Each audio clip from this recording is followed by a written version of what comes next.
Dubai princess एक रात के मजा देने के लिए लेती है 30 करोड़ रुपए और वो जहां पैसा उड़ाती है उसे देख के अंबानी अडानी के भी पसीने छूट जाते हैं। दुबई प्रिंस वर्सेस इंडिया का शाहरुख, किसकी दौलत में है ज्यादा दम, वो आज देखेंगे हम। दुबई किंग की लाडली शहजादी जो ना तो इस्लाम के नियम कानून को मानती है और ना ही अपने पिता के कानूनों को। हम बात कर रहे हैं दुबई की सबसे खूबसूरत शहजादियों में से एक शेख मोहम्मद की बेटी शेख महरा के बारे में। महरा दुबई की पहली ऐसी औरत है जो हिजाब न पहनकर बड़े बड़े इवेंट्स को अटेंड करती है। शेख माहिरा के पास इतना पैसा है कि बॉलीवुड के सभी एक्ट्रेसेस की दौलत उनके सामने फीकी पड़ जाती है और माहिरा ने सिर्फ एक रात के मजे लेने के लिए पूरे 26 करोड़ रुपए उड़ा दिए, वो भी इसकी गोद पर बैठने के लिए। दरअसल माहिरा के पास दुनिया की सबसे बेहतरीन 11 घोड़े हैं जिनकी कीमत करोड़ों में है। इनमें से सबसे महंगे घोड़े की कीमत है 26 करोड़ रुपए। इन घोड़ों का ख्याल रखने के और इनकी गोद में बैठने के लिए वो हर साल करीब 30 करोड़ रुपए उड़ाती है। उनके पास 18 करोड़ रुपए की फरारी भी है। उनकी एक ड्रेस की कीमत 66 लाख रुपए है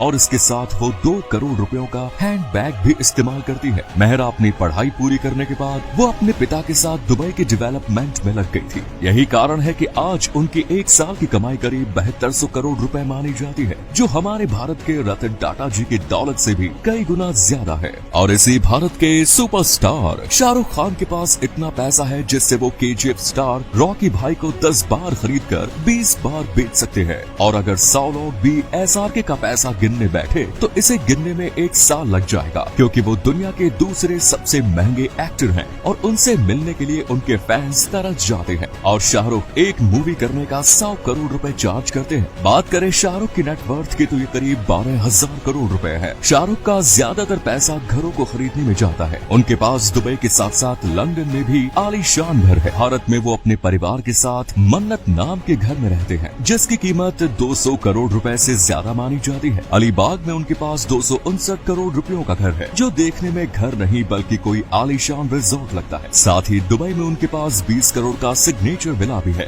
कार्स के मामले में भी SRK बिल्कुल पीछे नहीं है। उनके पास limousine, Rolls Royce, BMW, Mercedes और ऑडी हर ब्रांड की लग्जरी कार्स मौजूद है। 2021 में वो IPL की KKR टीम को करीब 600 करोड़ रुपए में खरीद चुके हैं। जब बात पैसे की आती है तो दुबई प्रिंस के सामने कोई नहीं टिकता। उनके पास एक से बढ़कर एक लग्जरी कार्स है जिसमें मर्सिडीज बेंज, बुगेटी वेरॉन और सोने की परत चढ़ी रोल्स रॉयस घोस्ट भी है। इन कार्स की कीमत 50 से 100 करोड़ होती है। यहाँ तक कि उनके घर की टॉयलेट सीट भी सोने की होती है। इनके पास इतना ज्यादा पैसा है कि अगर 200 लोग भी इसे गिनने बैठते हैं तो उन्हें 1 साल लग जाएगा। और इनकी दौलत के सामने बड़े बड़े सुपरस्टार्स भी फीके नजर आएंगे। उनके पास एक 6000 करोड़ का लग्जरी यॉट भी है जिसमें हर वो सुविधा है जो किसी 7 स्टार होटल में होती है। और शेख हमदान इसे सिर्फ 48 से 50 लोगों की पार्टी के लिए इस्तेमाल करते हैं। शेख हमदान सिर्फ पैसा उड़ाना नहीं जानते बल्कि वो बहुत दान भी करते हैं। जब उनके घर किसी की शादी होती है तो 70 से 80 करोड़ रुपए तो ऐसे ही उड़ा दिए जाते हैं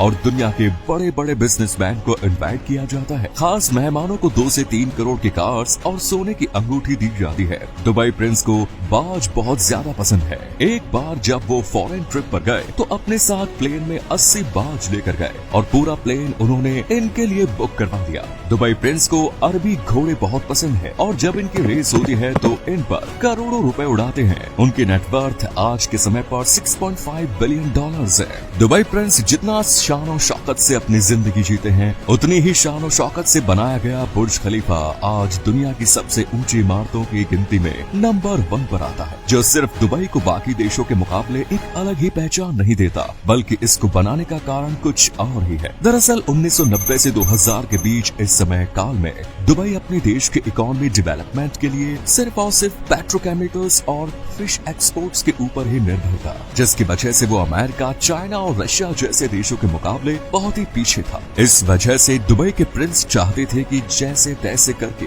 दुबई की इकोनॉमी को डाइवर्सिफाई कराया जाए। इसीलिए दुबई गवर्नमेंट ने 2010 में $1.5 बिलियन खर्च करके दुबई के डाउनटाउन के बीचों बीच 828 मीटर लंबी बुर्ज खलीफा के निर्माण कराया। जिससे कि इसे देखने के बहाने पूरी दुनिया के ज्यादा से ज्यादा टूरिस्ट दुबई आ सके और दुबई इंटरनेशनल टूरिज्म का हिस्सा बन सके और दुनिया के बड़े बड़े इन्वेस्टर्स दुबई की टूरिज्म डेवलपमेंट करने में ज्यादा से ज्यादा इन्वेस्ट कर सके, ताकि दुबई इकोनॉमिकली बहुत स्ट्रॉन्ग हो जाए। इसी दौरान 2010 से लेकर आज की तारीख में अगर देखा जाए तो दुबई अपनी मकसद पूरा करने में पूरी तरह कामयाब रहा। आज बुर्ज खलीफा का नाम दुनिया के हर कोने में गूंजता है। हर साल करीब 17 मिलियन लोग दुबई विजिट करते हैं सिर्फ इसको देखने के लिए, और ये इतना पॉपुलर हो चुका है कि दुनिया के बड़े बड़े कंपनी के हेडक्वार्टर्स भी बुर्ज खलीफा के पास बनाए जा रहे हैं। बुर्ज खलीफा की वजह से दुबई में होटल बिजनेस इतना ज्यादा फैल गया है कि आज पूरी दुनिया के होटल एंड टूरिज्म इंडेक्स में दुबई टूरिज्म नंबर 1 पर आता है। और इसी दुबई में एक ऐसा कुआं है जिसके बारे में आप सुनकर हैरान हो जाएंगे।